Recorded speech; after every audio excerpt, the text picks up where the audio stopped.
अच्छा लगे तो लाइक करें, चैनल पर नए हैं तो सब्सक्राइब कर लें, जिससे नेक्स्ट टॉपिक का वीडियो आपको मिल सके। चलिए शुरू करते हैं। तो सबसे पहला प्रश्न है, तो श्रीरंगपट्टनम में टीपू सुल्तान की मृत्यु 1799 में हुई थी। दक्षिण अफ्रीका में स्थित किम्बरले किसके लिए प्रसिद्ध है? तो दक्षिण अफ्रीका में स्थित किम्बरले जो है ये हीरे की प्रसिद्ध खान है। राइट आंसर हो जाएगा। विश्व का सबसे व्यस्त समुद्री रास्ता कौन सा है? तो विश्व का सबसे व्यस्त समुद्री रास्ता उत्तरी अटलांटिक महासागर है। शुद्ध जल का पीएच कितना होता है? तो पोटेंशियल ऑफ हाइड्रोजन शुद्ध जल का जो है 7 होता है, क्योंकि शुद्ध जल जो है उदासीन होता है। उच्चतम न्यायालय के मुख्य न्यायाधीश की नियुक्ति कौन करता है? तो राष्ट्रपति साहब के द्वारा उच्चतम न्यायालय के न्यायाधीश की नियुक्ति होती है। किस मुस्लिम शासक के सिक्कों पर देवी लक्ष्मी की आकृति बनी है? तो मोहम्मद गौरी मुस्लिम शासक था, उसके द्वारा जारी किए गए सिक्कों पर देवी लक्ष्मी की आकृति बनी है। नंद वंश का अंतिम शासक कौन था? तो घनानंद नंद वंश का अंतिम शासक था।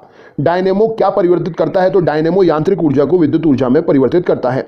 भू स्थिर उपग्रह जियोलॉजिकली जो सैटेलाइट होते हैं, जियो स्टेशनरी सैटेलाइट होते हैं, माफ करिएगा, उसका आवर्तकाल कितना होता है? तो जियो स्टेशनरी सैटेलाइट भू स्थिर उपग्रह का आवर्तकाल जो है 24 घंटे का होता है, इसीलिए वो पृथ्वी के साथ साथ ही चक्कर लगाते हैं। राष्ट्रीय गान जनगण मन सबसे पहले कब और कहां पर गाया गया? तो राष्ट्रीय गान जनगण मन जो है 27 दिसंबर 1911 को कोलकाता में सबसे पहले गाया गया था। हाइड्रोजन की खोज किसने की थी? तो कैवेंडिश नाम के वैज्ञानिक ने हाइड्रोजन की खोज की थी। वेल्थ ऑफ नेशंस पुस्तक के लेखक कौन है? तो एडम स्मिथ के द्वारा वेल्थ ऑफ नेशंस पुस्तक लिखी गई। किस वैज्ञानिक ने खोज की कि पृथ्वी सूर्य के चारों ओर घूमती है? तो कॉपरनिकस ने यह खोज की कि पृथ्वी जो है सूर्य के चारों ओर घूमती है। ऑपरेशन फ्लड कार्यक्रम किस पर केंद्रित था? तो दुग्ध उत्पादन को बढ़ाने के लिए ऑपरेशन फ्लड कार्यक्रम केंद्रित था। भारतीय संविधान के किस अनुच्छेद में नए राज्यों के प्रवेश या स्थापना का प्रावधान किया गया है? तो भारतीय संविधान के अनुच्छेद 2 में नए राज्य के प्रवेश या स्थापना का प्रावधान किया गया है। भारत में सरकार की संसदीय प्रणाली कहां से ग्रहण की गई है? तो ब्रिटेन से सरकार की संसदीय प्रणाली भारत में ग्रहण की गई है।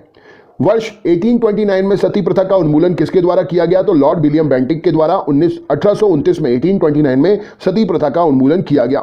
मुख्यतः किसके प्रयास से सती प्रथा का उन्मूलन हुआ? तो राजा राममोहन राय के प्रयासों से सती प्रथा का उन्मूलन हुआ।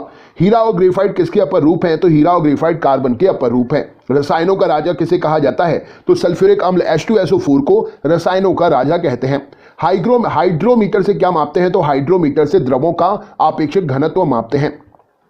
स्वतंत्र भारत के प्रथम रक्षा मंत्री कौन थे? तो बलदेव सिंह स्वतंत्र भारत के रक्षा मंत्री थे पहले।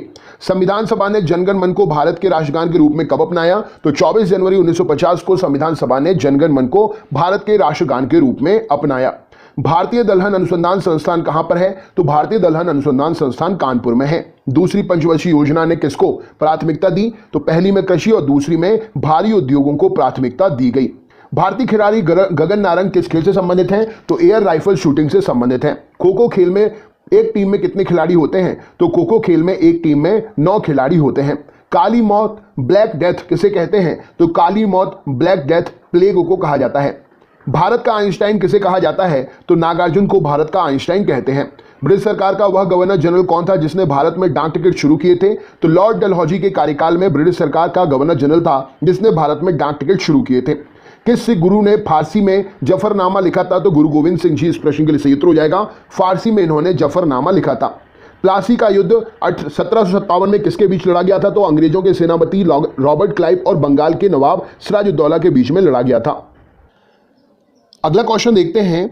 तो हमने अभी पढ़ा प्लासी का युद्ध 1757 में किसके बीच लड़ा गया था? तो प्लासी का युद्ध 1757 में अंग्रेजों के सेनापति रॉबर्ट क्लाइव और बंगाल के नवाब सिराजुद्दौला के बीच में लड़ा गया था। नेक्स्ट क्वेश्चन देखते हैं। अगला प्रश्न है, राज्यसभा का सभापति कौन होता है? तो भारत का उपराष्ट्रपति राज्यसभा के सभापति होते हैं। ओजोन परत पर हमें ओजोन परत जो है हमें किससे बचाती है? तो परावैंगनी किरणों से ओजोन परत जो है हमें बचाती है। नेक्स्ट क्वेश्चन, मानव शरीर में सबसे अधिक मात्रा में कौन सा तत्व पाया जाता है? तो मानव शरीर में सबसे अधिक मात्रा में ऑक्सीजन पाई जाती है। बक्सर के युद्ध जो कि 1764 में हुआ था, अंग्रेजी सेना का नेतृत्व किसने किया था? तो बक्सर के युद्ध में 1764 में अंग्रेजी सेना का नेतृत्व हेक्टर मुनरो ने किया था। पारादीप बंदरगाह किस राज्य में है? तो पारादीप बंदरगाह ओडिशा में है। भारत की सबसे बड़ी जनजाति कौन सी है? तो गोंड भारत की सबसे बड़ी जनजाति है। संख्या के मामले में बात करें तो भील सबसे बड़ी जनजाति है जनसंख्या। नेक्स्ट क्वेश्चन, उस्ताद बिस्मिल्लाह खां किस वाद्य यंत्र से संबंधित है? तो उस्ताद बिस्मिल्लाह खां शहनाई नामक वाद्य यंत्र से संबंधित है। मलेरिया की दवा कुनैन किस वृक्ष से प्राप्त होती है? तो मलेरिया की दवा कुनैन सिनकोना वृक्ष से प्राप्त होती है। गाय के दूध का हल्का पीला रंग किसके कारण होता है? तो कैरोटीन के कारण गाय के दूध का हल्का पीला रंग होता है। ईसीजी का प्रयोग किसके लिए करते हैं? तो इलेक्ट्रोकार्डियोग्राफ ईसीजी का प्रयोग हृदय की गति का पता लगाने के लिए करते हैं। ईसीजी का फुल फॉर्म क्या है? तो इलेक्ट्रोकार्डियोग्राम ईसीजी का फुल फॉर्म है। नेक्स्ट क्वेश्चन देखते हैं, छिली हुई सब्जियों को धोने से कौन सा विटामिन निकल जाता है? तो छिली हुई सब्जियों को धोने से विटामिन सी जो है निकल जाता है।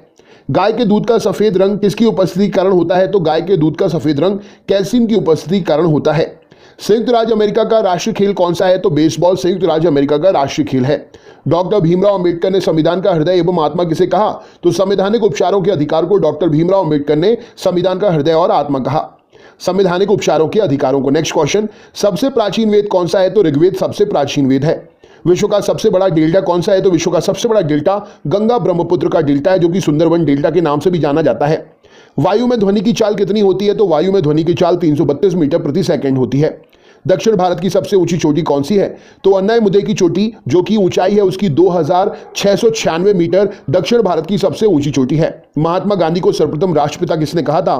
तो सुभाष चंद्र बोस जी ने महात्मा गांधी को सर्वप्रथम राष्ट्रपिता